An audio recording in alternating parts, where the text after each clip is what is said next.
안녕하세요, 전청입니다. 지난 시간에는 1031 Like Kind Exchange에 대해서 설명을 했죠. 세금을 계속해서 미룬다. 예를 들어서 내가 10만 불에 투자 부동산을 샀는데 이걸 100만 불에 매각하고 나면 90만 불의 양도 차익이 있는데 이 100만 불을 내가 다른 투자 부동산을 사는데 쓰면 90만 불의 양도 차익에 대한 세금을 안 내고 계속해서 이월할 수 있다는 그런 내용이죠. 한편 이런 1031의 단점은요. 내가 돌아서서 100만 불을 다른 투자 부동산에 반드시 재투자해야 된다. 즉 내가 온전히 이 과세 2월의 효과를 누리기 위해서는 이 100만 불을요 다른 투자 부동산을 사는데 모두 바로 써야 하고요. 다른 목적으로는 이 매각 대금을 사용하지 못하고 잠기게 된다는 그런 단점이 있는 거죠. 그래서 이러한 단점을 극복할 수 있는 방안으로서 트러스트를 활용한 텍스 플래닝에 대해 오늘 다뤄보려고 합니다. 바로 이 Deferred Sales Trust, DST라고 부르는 플래닝 방법에 대한 소개입니다. 그럼 우선 어떤 효용을 주느냐에 대해서는요. 1031하고 비슷합니다. 같은 점이 있고 더 추가로 나오는 혜택이 있는 건데요. 세금을 미룬다라는 점은 동일해요. 그런데 여기서 추가로요. 앞서 말씀드린 이 1031의 단점이라고 하는 이 반드시 내가 이 매각 대금을 다른 투자 부동산을 사는데 써야 된다는 그런 제약, 즉시 사용해야 된다는 그런 제약이 없고요. 이 매도 금액을요. 실질적으로는 투자 부동산이 아닌 다른 목적에도 시간을 두고 사용할 수 있다는 그런 장점이 있다는 거죠. 그럼 이게 어떤 식으로 작동하는지 그 내용을 좀 더 구체적으로 살펴보겠습니다. 예를 들어 홍길동 씨죠. 10만 불에 앞서 이 투자 부동산을 사고요. 이게 몇 년 지나서 100만 불이 된 상태라고 하죠. 이걸 최종적으로는 매각하려고 하는데요. 그러면 당연히 지금 이 상황에서 90만 불의 양도소득이 잠재되어 있다 하겠죠. 그랬을 때 일단 트러스트를 세웁니다. 그리고 첫 번째 거래로서 이걸 A 거래라고 하겠습니다. 홍길동 씨는 이 트러스트로 부동산을 팔게 됩니다. 얼마에? 100만 불에 팔게 되겠죠. 그리고 그 대가로 트러스트로부터 현금을 받는 게 아니라 현금이야 당연히 없잖아요. 트러스트 그냥 세운 거밖에 없으니 거기 현금이 있을 리가 없을 테고. 그래서 대신에 약속 어음이죠. 인스톨먼트 노트라고 하는데 이걸 트러스트로부터 받게 됩니다. 그리고 나서 트러스트가 이제 돌아서서 일정 기간이 지난 후에 이 부동산을 제3자에게 팔게 되겠죠. 이걸 비거래라고 하겠습니다. 얼마에? 시간이 좀 지났으니까 가격이 거기서 더 올라서 100만 불이 아니라 110만 불에 팔았다고 하죠. 결국 트러스트를 세우고요. A거래 그리고 그 다음 B거래가 발생함으로써 부동산은 최종적으로 110만 불에 매각되었습니다.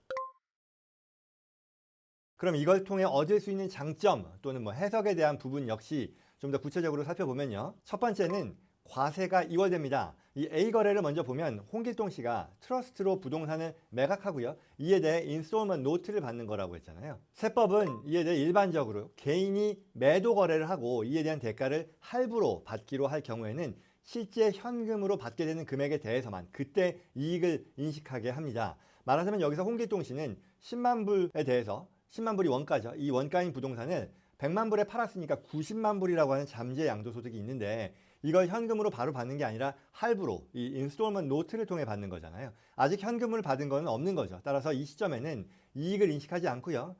대신에 이제 예를 들어 1년 뒤에 이 100만 불짜리 노트에 대해서 약속 어음에 대해서 50만 불만큼을 현금으로 받는다고 하면 그때 원래 이 잠재 캐피탈 개인이었던 90만 불의 50%인 45만 불을 이익으로 인식하게 된다라는 그런 얘기죠. 이거는요 더 나아가서 극단적으로 이 노트 100만 불의 원금을 받지 않으면 계속해서 이익 인식을 미룰 수 있다라는 그런 얘기가 되는 거고요. 당연히 결국 세금도 같이 미룰 수가 있겠죠. 그런 면에서 이 1031하고 마찬가지 혜택을 누리는 거죠. 계속해서 세금을 이월한다는 면에서. 물론 이건 좀 설명을 위해서 극단적인 예를 들은 거고요. 실무에서는 이렇게 이자만 내는 말하자면 interest only 노트를 하는 것을 권하지는 않습니다. 그럼에도 이와 같이 원금 없이 이자만 지급하는 방식을 한다면 여기서 또 이 이자 지급이라는 게 실제로는 트러스트가 나에게 홍길동 씨에게 지급하는 이자니까요. 어디 밖으로 새는 그런 지출, 이자 지출이 아니니까 비용 부담도 없겠죠. 그리고 또 세금 납부는 계속해서 미뤄지는 그런 장점이 있다 하겠습니다. 두 번째 장점으로는요. 이 부동산을 최종적으로 매각한 후에 받는 금액을 사용하는 데 있어서 제약이 없다라는 얘기죠. 무슨 얘기냐? 아까 비거래였죠. 부동산 자산을 트러스트가 가지고 있는데 이 트러스트가 돌아서서 최종 소비자에게 파는 거죠. 그리고 매각 대금으로 110만 불을 받았다는 거죠. 그러면 일단 먼저 이 거래에서 트러스트가 부담해야 되는 세금은요. 110만 불 빼기 100만 불입니다. 코스트가 100만 불인 거예요. 그래서 양도 차익은 10만 불만 인식하게 되는 거고 여기에 세금을 내겠죠. 그리고 또 세금을 내고 난 매각 대금에 대해서 1031의 경우는 동종 자산 동종 이 투자 부동산에만 바로 재투자해야 된다는 그런 의무가 있었잖아요. 그러나 이 DST의 경우는 그런 시간 제약 또는 투자 대상 자산에 대한 제약이 없이 활용될 수 있다라는 그런 장점이 있는 거죠. 여기까지 이 DST 제도의 장점에 대해, 혜택에 대해 말씀을 드렸는데요. 굉장히 좋죠. 그러나 모든 일에는 비용이 따르는 법이고요. 주의해야 될 그런 점도 있습니다. 몇 가지 살펴보면요. 첫 번째, 이 스텝업 베이시스의 혜택을 누리지 못합니다. 앞서 예전 영상에서요, 1031 익스체인지를 얘기하면서 만약에 계속해서 이 1031을 활용해서요, 사망 시까지 부동산 자산을 보유할 경우에는 이 누적된 양도 차익에 대해서 최종적으로 과세 없이 이렇게 스텝업된 그런 상태에서 자식들에게 넘길 수 있다라고 했죠. 그래서 자식들이 상속받은 자산을 돌아서서 바로 매각하게 되면 높아진 원가의 적용을 받으니 양도소득세를 훨씬 더 줄일 수 있다는 그런 얘기였었고요. 그러나 이 DST에서는요, 그와 같은 스텝업 베이시스의 혜택은 해당되지 않습니다. 따라서 만약 내가 죽을 때까지 이 부동산을 가져갈 거다라고 하는 경우라면 DST가 아닌 1031을 해야겠습니다. 두 번째 주의사항은요, 트러스트를 설립하는 데 있어서 이 트러스트는요, 반드시 내가 컨트롤할 수 있는 그런 트러스트가 아니라 별도의 독립적인 경제 주체라는 것을 확보해야 됩니다. 그러기 위해서는요, 이 트러스트의 운영자, 트러스티라고 하죠. 이 트러스티는 반드시 나나 나의 가족과 상관없는 독립적인 제3의 어떤 인디펜던트 트러스티를 지정해야 됩니다. 또한 이 트러스트의 운영에 있어서도 내가 트러스트로부터의 혜택을 누리는 것으로 해석되지 않도록 굉장히 주의해서 이 서류가 작성되어야 합니다. 세 번째는요, 이 2년 웨이팅 피리어드에 대한 게 있는데요. 이에 대해서는 사실 전문가들의 의견이 분분합니다.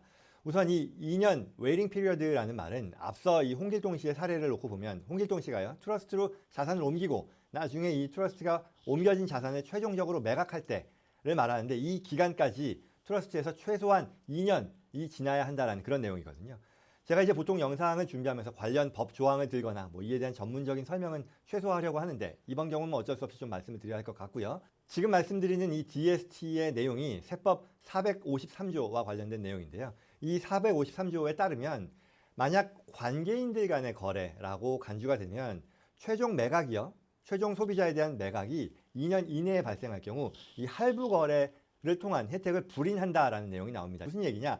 홍길동 씨 사례에서요, 트러스트로 부동산이 옮겨지고 나서 이 트러스트가 부동산을 최종적으로 매각하는 거래를 2년 이내에 할 경우에는 아까 그 110만 불에 파는 거래였잖아요. 그 경우 마치 이 110만 불을 홍길동 씨가 직접 매각하고요, 그리고 그 이익도 할부 거래라는 것을 무시하고 바로 실현된 것으로 간주한다는 뜻입니다. 즉 110만 불 빼기 10만 불을 그 시점에 다 과세한다는 뜻이니까요, 우리가 원하는 과세 유예의 혜택을 누리지 못한다는 그런 해석이 되겠습니다. 그리고 제가 여기에 이에 대해서 의견이 분분하다라고 말씀드린 거는요, 홍길동 씨와 이 트러스트의 관계를 어떤 related party, 그러니까 관계인들로 볼 수 있느냐에 대한 건데, 엄격한 해석은요, 관계인이 아니다라고 볼 수도 있겠고요. 그 경우에는 이 2year waiting period가 필요하지 않겠죠. 그러나 보수적으로 대비해서, 즉 관계인으로 간주될 위험도 충분히 있으니 이 2year waiting period를 두는 것을 권장한다라는 뜻에서 말씀드렸습니다.